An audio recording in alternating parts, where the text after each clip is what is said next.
Hey guys, welcome back to the channel. We're going to be checking out a video that was recommended by Sabine, Switzerland. The title of the video, well, the recommendation says Air Zermatt Helicopter Rescue. So I searched that on YouTube and yeah, we're going to be checking out this video from DW. So yeah, this is 9 years old. Wow, that's old. Anyways, yeah, without further ado guys, let's check it out.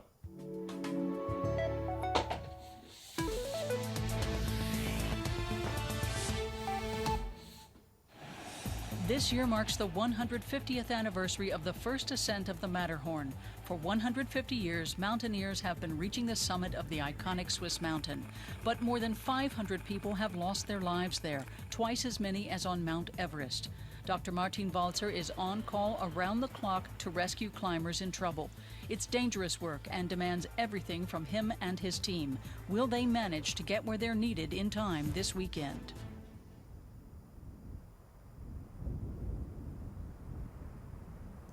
500 people, two times. Y'all think I didn't hear that? 500 people, two times Mount Everest. Yeah, that's crazy.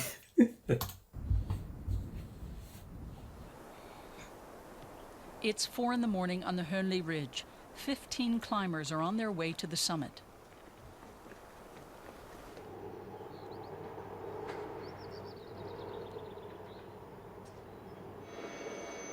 "3,000 meters lower, the Air Zermatt rescue team members begin their working day. German doctor Martin Walzer has been part of the team for 15 years, always 1 week at a time. He's on call for 24 hours a day. His morning starts with a routine check. Ampules for injections, bandages and dressings for injuries. Everything has to be in its place when an emergency hits. Die größte Herausforderung ist The biggest challenge is that, as an emergency doctor, I first have to recognize what's going on very rapidly, assess the situation quickly, and know what to do.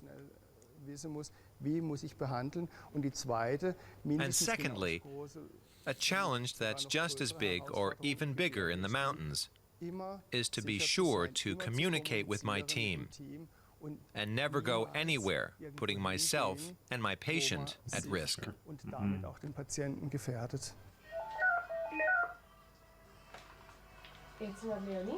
A call comes in. Okay. The dispatcher receives a report of a stranded hiker. Das ist gut, wir schicken Susi. She immediately sends out Susie. Es gibt eine Evakuation am Basenhof, Susi, bitte starten. Susie is one of 4 helicopters at the base. A hiker at the foot of the Matterhorn has to be evacuated. He climbed 3,000 meters wearing only sneakers rather than proper boots. Now he's stuck in the snow and rocks. Walzer's team includes a paramedic and mountain specialist to ensure the safety of the doctor and his patients.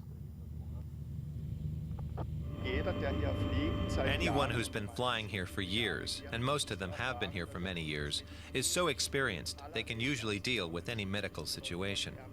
They have to because we're much more occupied with assessing the situation to see if everything's safe and the patient is secure, and making sure we're not putting ourselves in danger.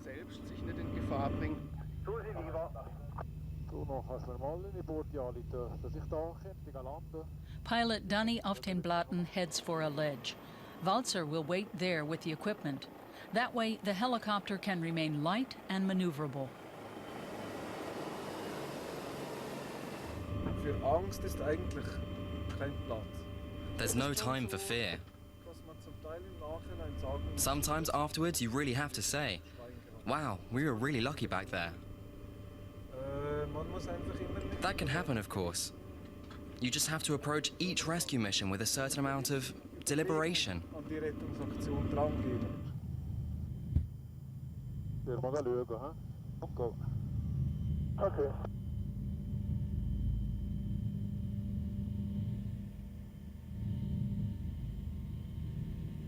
Recht warm, ha? Ja, Inselwärme. Hast du recht, ha? The rescue specialist is winched down from the helicopter.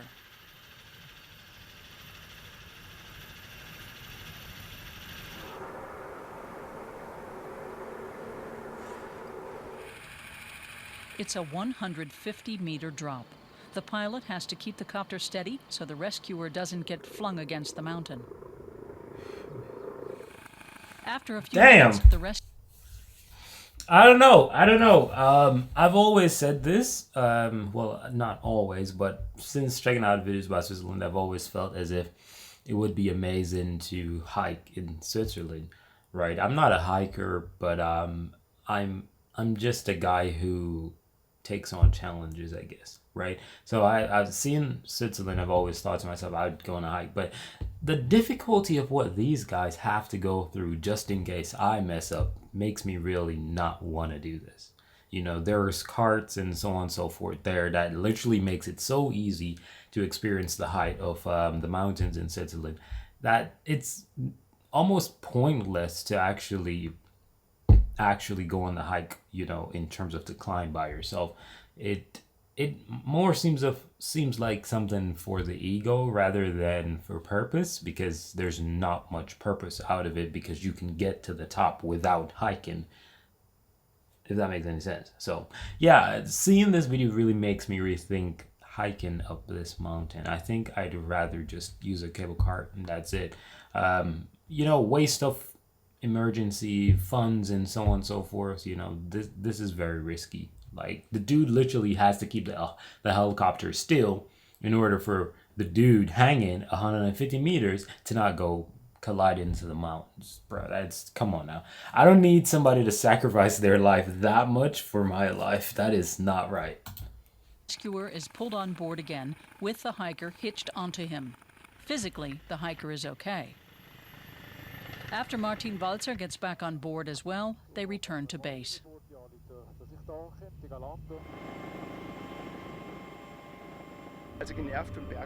The mountaineers and patients never get on my nerves. They're part of our job. If people climb a mountain without the proper equipment, they'll create a situation that could also put rescuers at risk as well. But that doesn't really bother me. This is what I've decided to do.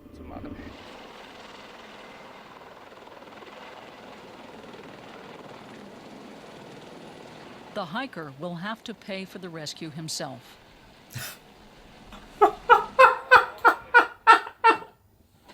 Okay. That's the best part of this video. Like, dude, just those few words. Hiker gotta pay for the rescue himself. That's, yeah, made me happy.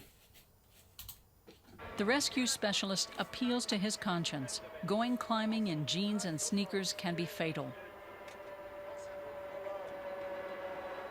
The hiker admits he made a poor decision. The rescuer asks again for his ID and writes down his details just to be sure. Gib mir noch mal gerade den Ausweis gerade. Schreib mir die Ausweisnummer noch mal auf. Back in the office, Walzer catches up on his reports. Grüß dich, Bruno. Hallo. Du, ich bräuchte noch von 2 E-Sets die He writes Zitte. up the times and details of 3 separate operations. 11.420. Ja. 31, ich habe 39, sorry.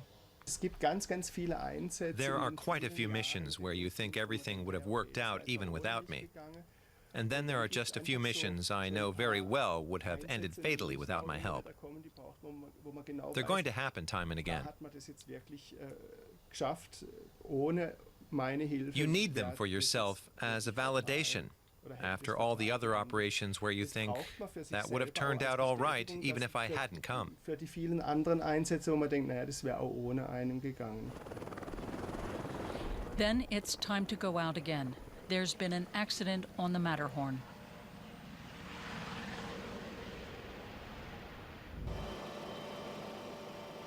The rescue team has no idea in advance of what they may be facing, but they're ready for anything. They get more details by radio. A mountain climber has fallen 50 meters down the rock face. The rescue team has to winch him out. 50 meters! Holy smokes! I'm not good with meters, okay? But if there's one thing that can easily allow for me to know what 50 meters is the 100-meter sprint race, right? That's the basic number of, like track and field, like from the start to the finish of that, you just think about that distance, half of it you already know, right? So yeah, that's a lot. How is he not DIE? I usually say DIE when I'm trying to say the dead, like the phone battery died. I don't know if that can be on YouTube, so yeah. Forgive me, YouTube, if I don't know. I really don't know. And the temperature is still over 10 degrees. That's unusual. Helicopters lose power with warmer temperatures, and it's not long before you've reached the limit.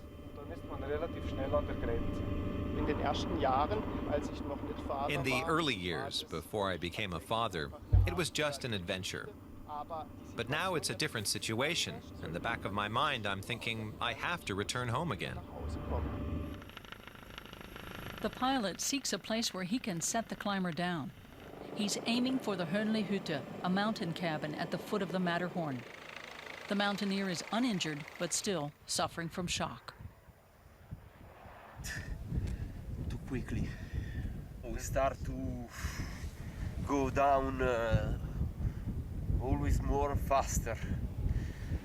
At one moment I lost totally control. I really prayed to God.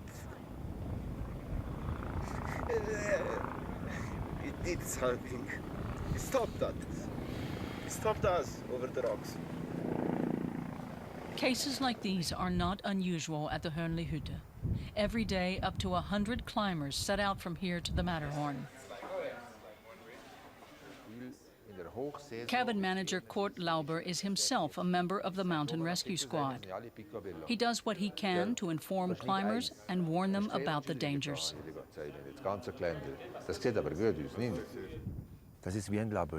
It's like a labyrinth.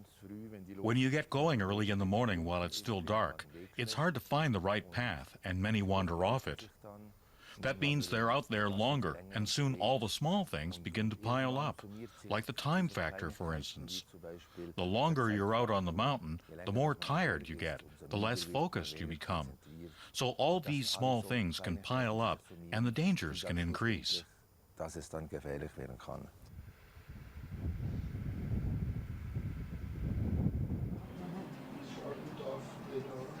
There's already been one fatality this season.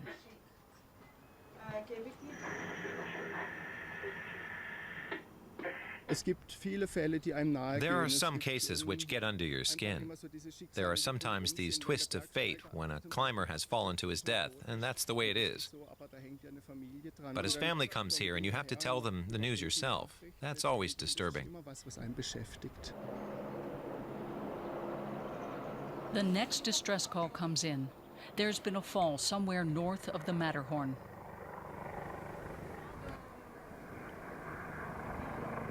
Walter's colleague Volker Lischke takes on the job. It doesn't look good.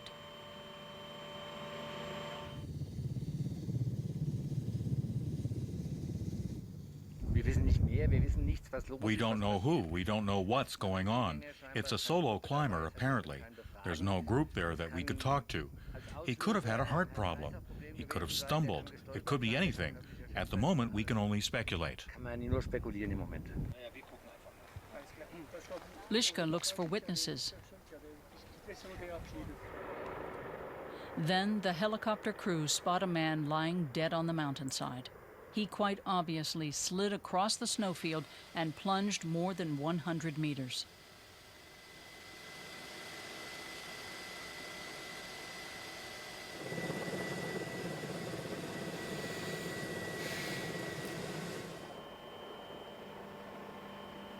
Moments like this are hard for the team, even after their years of training.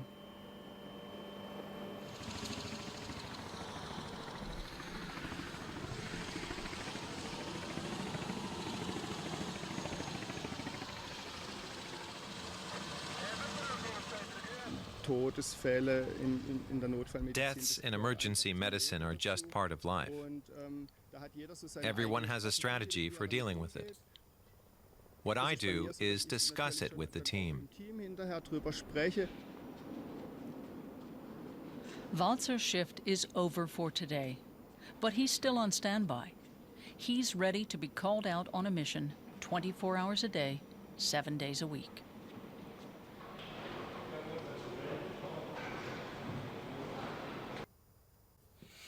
That is so tragic. 3 different types of scenario, man. One that was prepared, which is the middle guy. One that was absolutely not prepared, just a egotistical guy. I'm like, for my ego, I climb this dang in jeans and whatever. Ego. And then you had one guy who was prepared with a team and everything. Then you had another guy, probably had ego as well. And, well, DIE, you know? Kind of sad, but you know, what do you expect? Humanity, we're fragile, for crying out loud. There's people always say some is better than some, this is better than that. Tall, short, fat, skinny, healthy, not healthy. The sad thing is we can all die, you know, and that we're so fragile that we can die by everything that you know, anybody has. Any human can die by anything that any other human has experienced or died by. That's the craziest thing. So I think it's quite foolish to go upon these journeys not keeping that in mind. You know what I mean? If you're gonna do it with a team or something. Don't just risk your life like that, man, because you can't get it back once it's gone. You know what I mean? So I actually appreciate this video. It's not my favorite to see rescue videos at all because it's depressing. But this video is very good because I don't think I go off ego all the time, but there are some moments in humanity where we just do things because we think we're capable. So it's not necessarily ego, but it's more like pride and confidence. And, you know, you think you're capable of doing something and, well, you start it and, well, you don't get to complete it because you overanalyzed it. And your analysis was just not sufficient or correct. So very good video. Very much enjoyed it. Not enjoyed it. Sorry. I appreciated it. Not enjoyed it. I do not enjoy a video talking about people DIE. But yeah, thank you guys for watching this video. I'm out of here. Let me know some stories about the Matterhorn in the comment section down below. I'm out of here. Peace.